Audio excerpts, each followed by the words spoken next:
So John Fenolio has been in several neighborhoods following the firefight along with firefighters. He had to be evacuated at one point. John, where are you now? Hey, good afternoon, everyone. We are still in the neighborhood of McVicker Canyon Park, just above Lake Elsinore. What you're looking at right here is a home. And if you're wondering what that pink material is, that is the Phos-Chek, the firefighting retardant that the planes and the helicopters drop to try and keep these homes from catching on fire. But we want to give you a better idea of just how close these flames have gotten to these homes. If we look out onto this horizon here, this gorge, we can see that it is an apocalyptic scene as the flames came literally within just feet of these homes. You can see that a line of Phos-Chek, this pink fire retardant, has been painted along this ridge line where the flames came right up to these houses. Firefighters on the ground and in the air have done an excellent job of keeping these flames at bay. You've got firefighters on the other sides of these houses that are basically in structure protection mode. And then, of course, you've got the firefighting aircraft that are dropping water and Phos-Chek. And if my colleague, photojournalist Gary Reyes, will pan to the to the left, you can see how these flames are kicking up here. And this is what really gets people scared. They look out of their backyard and that is what they see. You see charred earth, and then you see these hot spots flare up like that. And it really just takes a matter of seconds for these late afternoon winds to get in here and fan these flames from this incredibly stubborn fire. The weather was on our side earlier today. It was hot, it was dry, but the winds had laid down a bit and that was helping firefighters. But of course, that is not the case right now. As you can see by all of this charred landscape, just how destructive this wildfire has become. As we've been reporting all day, more than 9,000 acres scorched so far. Firefighters said they have just 5% containment. Gary, pan over to the right again. Look at those flames. They are really whipping up right now. We've watched some of these firefighting aircraft come in here and do an incredible job of precision drops with water and fire retardant. Just incredible stuff. We've seen those DC-10s that can drop anywhere from up to 12,000 gallons of material. And then, of course, we've also seen that 747 Super Soaker come in and drop just a massive amount of fire retardant. In fact, I think we have another aircraft coming in right now for a drop. Gary, can you see that right there in the sky? All right, you've got this big plane coming in. In front of that big aircraft is the spotter plane. I can't tell if they're going down for a drop. It looks like they may just be circling.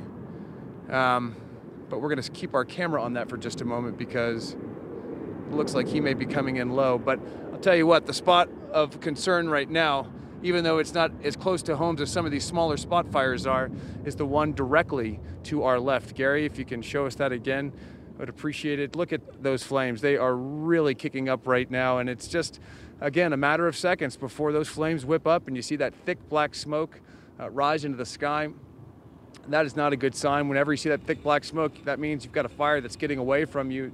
Doesn't have any water or fire retardant on it. You don't see any white smoke. That's what you want to see in these cases. But right now, this fire continues to burn virtually unchecked here in the hills above Lake Elsinore. But again, firefighters throwing everything they've got at this blaze and are doing a pretty excellent job keeping the flames at bay.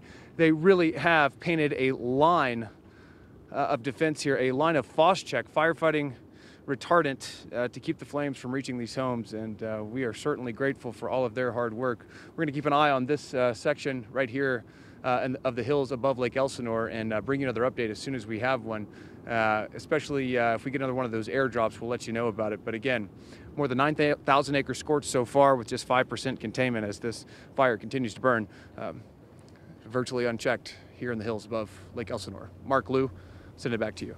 John, we're going to keep you right there for just a second. If you go to John Fenolio's Twitter page, John, you posted some incredible video just a short time ago of flames coming dangerously close to homes. And what was even more impressive, the firefighters, without any regard for themselves, running right up with hoses in hand, doing their best to protect property. Quite the experience, was it not? Yeah, really incredible stuff.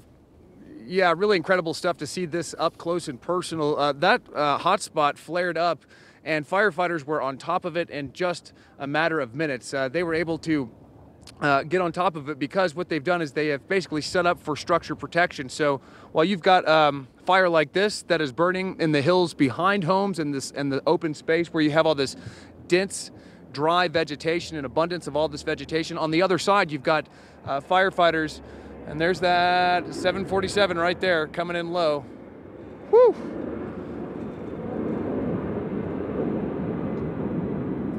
You can't even see them coming through the smoke sometimes because it is so dark out here with all of the smoke, but you can hear that engine roar and you know that they're about to drop some material on this fire. But back to that video we're talking about, they had structure protection crews set up outside, so all they had to do was prime a hose and jump on top of that hot spot, and they were able to put it out without having to get an airdrop in here. But man, those flames kicked up, and the heat and the power behind them is just incredible. It almost takes your breath away. It's so hot.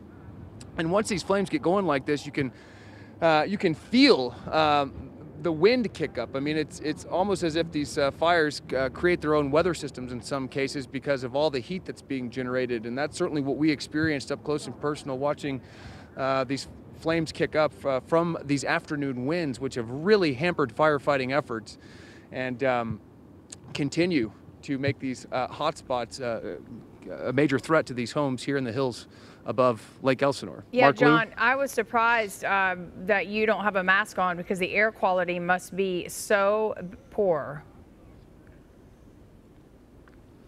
Well, you are too sweet to think of me, Lou. I've got my mask. It's right here around my neck, and I've got my goggles here as well. We're taking precautions out here, and we're being safe. Right now, we're kind of on like the edge of this property where the wind's not in our face too much, and that is certainly a big relief. But we've got all our safety gear out here, and we are taking precautions. And of course, we are working around these firefighters. We don't want to be in their way. We don't want to, become an issue, become one of these folks you see on the news that needs to be rescued. You're not going to see that here with KTLA. But yeah, we are taking the precautions that we need to stay safe out here. As we continue to document this firefighting effort here in the hills above Lake Elsinore, just an incredible firefight right now, as firefighters so far appear to have kept these flames from reaching any of these homes. None of the homes we've seen from our vantage point have caught fire, and that is just incredible when you see the level of devastation, the size and the acreage burned so far, and just how close these flames have come to these, gotten to these homes right here. But again, an incredible firefight that continues right now as these winds have picked up here in the hills above Lake Elsinore. Well, right. John and Gary, too, you guys be careful out there. All right, John Finolio for us live in Lake Elsinore. We're going to check back in with John in just a second. Tim